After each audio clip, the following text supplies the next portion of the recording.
वालेकुम। आप देख रहे हैं के न्यूज एचडी। मैं हूं किरण खान। चलते हैं आज की अहम खबरों की तरफ।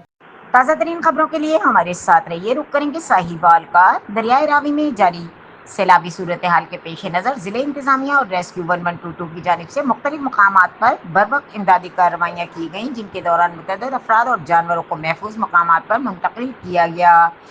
रेस्क्यू रिपोर्ट के मुताबिक पुराना मुलाजिम और शहादत के सियाल के इलाकों से मजमूई तौर पर 52 अफराद को रेस्क्यू किया गया, जिनमें 23 मर्द और 15 खवातीन और 14 बच्चे शामिल हैं। इसके अलावा 60 से ज़ायद जानवरों बशमूल बकरियां, कुत्ते, मुर्गियां, गधा, बछड़ा, बिल्ली और दीगर पालतू जानवर भी रेस्क्यू किए गए। कार्रवाइयों में 10 SVB किश्ती समेत रेस्क्यू टीमों ने हिस्सा लिया। ज्यादातर केस इजदाद बलोच और इसके गिरदोनवा से रिस्पॉन्ड किए गए हैं। डिप्टी कमिश्नर साहिवाल शाहिद महमूद ने तमाम इदारों की फौरी कार्रवाइयों पर इत्मीनान का इजहार करते हुए कहा कि इंसानी जानों के तहफ़्फ़ुज़ के लिए हर मुमकिन वसाइल बरूकार लाए जा रहे हैं। शहरियों से अपील की गई है कि वो ज़िले इंतजामिया की हिदायत पर अमल करें और किसी भी हंगामी सूरत हाल में फौरी इत्तला दें।